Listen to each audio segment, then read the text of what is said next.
आदाब दोस्तों। तो आइए हम लोग सीधे चलते हैं सवालों पे। 41 नंबर पर सवाल लिखा है, इसमें 4 ऑप्शन दिए हुए हैं और इसे भी परीक्षा में शामिल किया गया था और उस सवाल को हमने यहाँ पुनः लिखा है। हम इसे हल करते हैं। उससे पहले एक छोटी सी बात, जिनको विस्तार से सवाल को समझना है, सीखना है, वह इस चैनल को सब्सक्राइब जरूर कर लेंगे। आगे बढ़ते हैं हम लोग।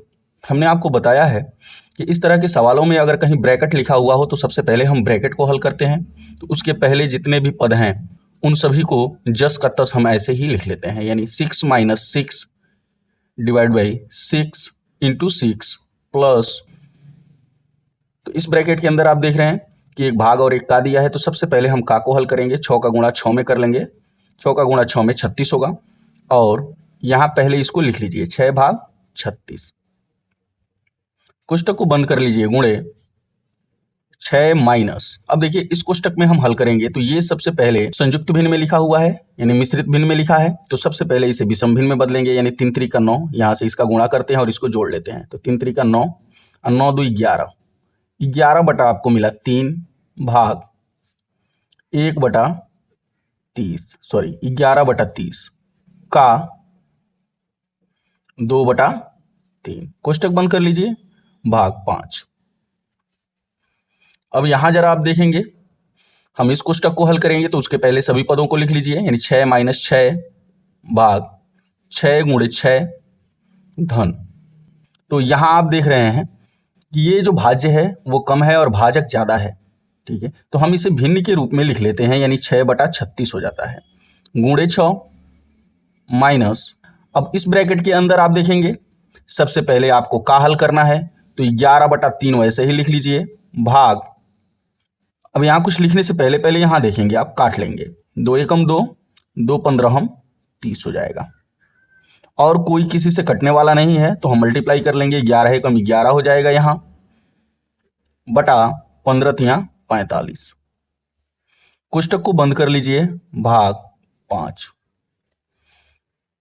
और फिर हम आएंगे यहाँ 6 ऋण 6 भाग 6 गुणे 6 धन। यहां आप देखेंगे 6 एकम 6 और 6 छागा 36 हो जाएगा, ये कट गया। अब यहां आप देखेंगे इस 6 से ये 6 कट गया, यानी यहां से कुल मिला जुला के मिला 1 माइनस।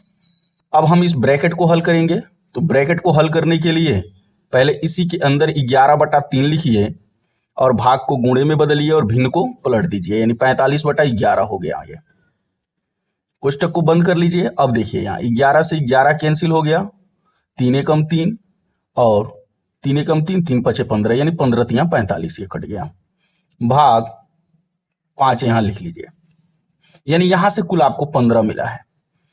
पुनः इसको लिखिए 6 ऋण 6 भाग 6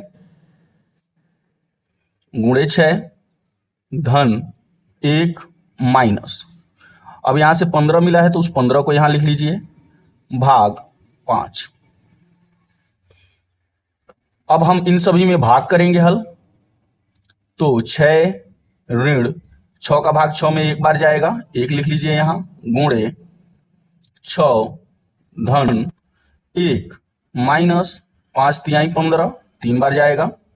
अब हम गुणा करेंगे तो 6 ऋण 6 का 1 में 6 एकम 6 हो जाएगा, धन 1 ऋण 3 बराबर। अब देखिएगा यहाँ पे जो प्लस में है उसे जोड़ लेंगे और जो माइनस में है उसे भी जोड़ लेंगे और चिन्ह माइनस का लगाएंगे, माइनस वाले को जोड़ेंगे। तो अब प्लस वाले को जोड़ेंगे तो प्लस में रहेगा ही, यानी 6 और 1 7 हो गया।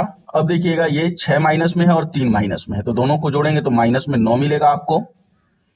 अब यहाँ घटाएंगे, 9 रुपया माइनस में है, 7 रुपया में से उसको घटा देंगे तो माइनस में 2 रुपया बचेगा। ऐसे भी आप समझ सकते हैं कि 9 रुपया आपने किसी से कर्ज लिया है, 7 रुपया पे कर देंगे तो 2 रुपया उसका और उधार रह गया, बाकी रह गया, यानी माइनस में 2। ऑप्शन ए सही है। तो मुझे उम्मीद है कि इस वीडियो को भी आप भरपूर लाइक और शेयर करेंगे। आपके प्यार भरे कमेंट का बेहद शुक्रिया। आज के लिए इतना ही, फिर मिलेंगे अगली वीडियो में, तब तक के लिए जय हिंद।